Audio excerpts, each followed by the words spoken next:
देखिए, हमारा नाम सूरज कुमार हुआ। हम लोग कोल इंडिया अप्रेंटिस के प्रशिक्षु हैं और अभी प्रेजेंट में बेरोजगार हैं। और हम लोग धनबाद, उत्तर प्रदेश, विभिन्न राज्यों से, बिहार से हम लोग आए हुए हैं।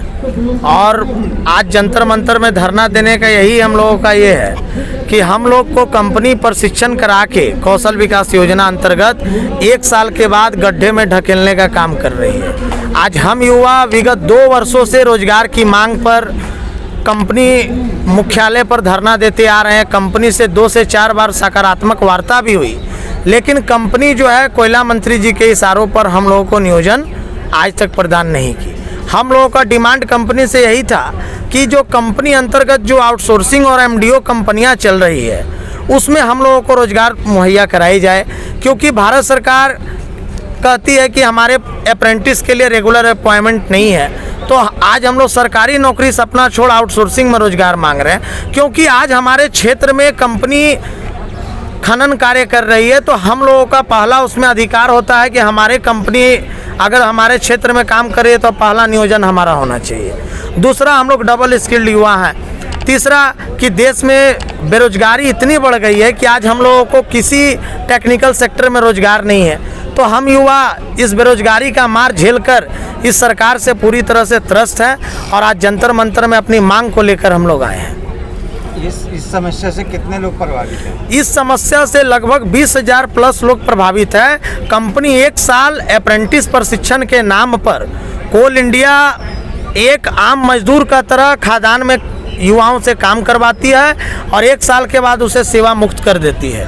1 साल बाद युवा रोजगार हेतु दर दर भटकता है, तब तक दूसरा युवाओं को फिर बहाली अप्रेंटिस के नाम पे, प्रशिक्षण के नाम पे लेती है। लेकिन मेरा सरकार से यही कहना है कि अप्रेंटिस एक्ट में एक प्रोविज़न होना चाहिए कि अप्रेंटिस प्रशिक्षु को कंपनी अंतर्गत सरकारी जब तक नहीं तो कम से कम जीने खाने का टेक्निकल युवाओं को रोजगार सुनिश्चित होना चाहिए।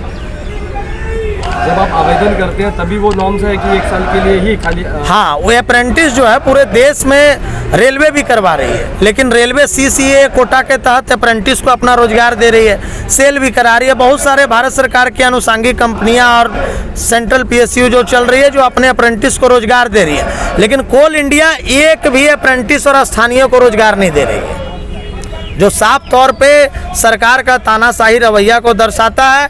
आज हम युवाओं का भविष्य कौन तय करेगा, ये सरकार आज तक प्लेटफॉर्म नहीं बना पाई।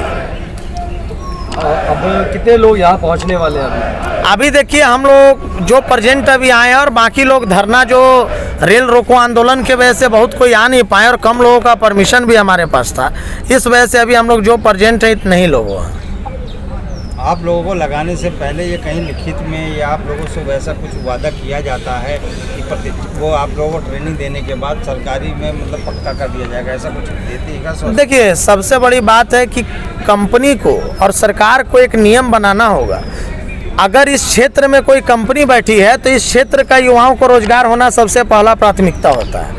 जो आज कोल इंडिया पूरे देश को रोशनी दे रही है, हमारे क्षेत्र से खनन कर रही है, हमारे इलाके से कोयला ले रही है, हमारे इलाके से सरकार को रेवेन्यू जा रहा, तो वहाँ के युवाओं को उस कंपनी रोजगार नहीं देगी तो युवा कहाँ जाएगा?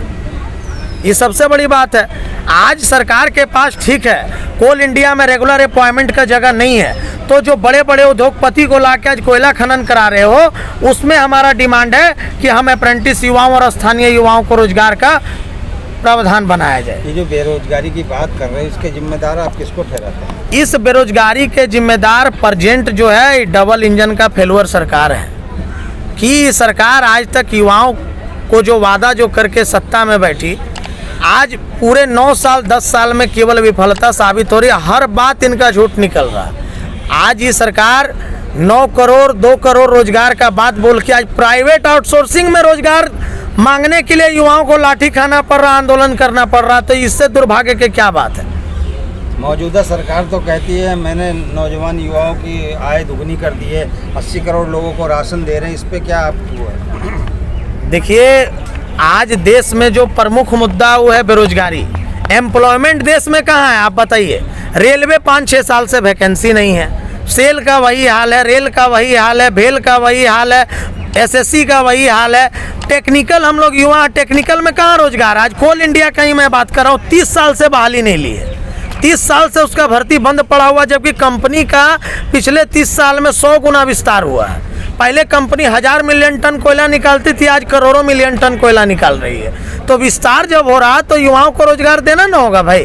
सरकार तो सबका साथ सबका विकास के नारों के लेके चल रही है और पूरा मतलब इससे पहले भी आपने देखा होगा कि फुल बहुमत में आ गई। देखिए, ये जो जुमलेबाज सरकार है, जो व्हाट्सएप यूनिवर्सिटी के माध्यम से 2-4 जो इन लोग तथाकथित जो नेता हैं, ये केवल झूठा वादा करके, क्योंकि इंडिया का कुछ लोग कोई लोग बुड़बक समझ लिए हैं, ये लोग झूठा वादा करके पैसा खिला के पैसा से वोट ले लेते हैं। ठीक है, झूठा वादा करके वोट ले लेते हैं, विकास के नाम पे वोट ले लेते हैं। आज बताइए ना कहाँ विकास है। आज हम जिस स्टेट में रहते हैं वहाँ विकास के नाम पे कुछ नहीं है, केवल कोयला उखाड़ रही है कंपनी, अगला का मौत हो रहा। ठीक है, और सबका साथ सबका विकास नहीं है, सबका साथ ये लेके सबको बर्बाद कर रही है सरकार। मैं कह रहा हूँ सर, आप जंतर मंतर पे आए हो, सरकार से क्या अनुरोध करते हो आप लोग? मैं सरकार से अनुरोध कर रहा हूँ कि आप जो है कोल इंडिया के अप्रेंटिस प्रशिक्षु को पारिवारिक मनोदशा को देखते हुए एक स्पेशल प्रोविज़न तैयार करें, एनआईटी में एक इनक्लोज करें कि जब तक कंपनी रेगुलर अपॉइंटमेंट नहीं निकालती है, कंपनी अंतर्गत जो भी एमडीओ चल रही है, आउटसोर्सिंग चल रही है, उसमें 5, 10, 20% अप्रेंटिस प्रशिक्षुओं को नियोजन हो, ताकि क्षेत्र के युवाओं को रोजगार का अवसर मिले और युवा अपना घर परिवार को सही तरीके से चला सके। आज किसको ज्ञापन देने वाले हैं? आज हम लोग माननीय कोयला मंत्री जी को हम लोग ज्ञापन देने के लिए हम लोग यहाँ। अगर आपकी मांगे नहीं मानी गई तो अगला कदम क्या होगा? अगर हमारी मांगे नहीं मानी गई, क्योंकि अभी मैंने पहले 6 महीना पहले भी मैंने धरना पे बैठा हुआ था अपने कंपनी मुख्यालय में, कंपनी से सकारात्मक द्विपक्षीय वार्ता हुई, कई सहमत मुद्दे आज तक कंपनी लागू नहीं कर पाया।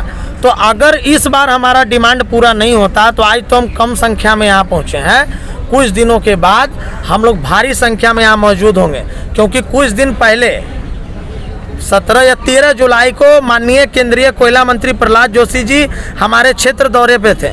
उस समय भी हम लोगों ने उन्हें मेमोरेंडम सौंपा था, उन्हें सार्थक आश्वासन भी दिया, लेकिन आज तक ये आश्वासन पूरा नहीं हो सका। मैं कह रहा हूँ आने वाले 2024 का चुनाव है, अगर आप लोगों की मांगे नहीं मानी जाती तो आगे का क्या रूपरेखा है?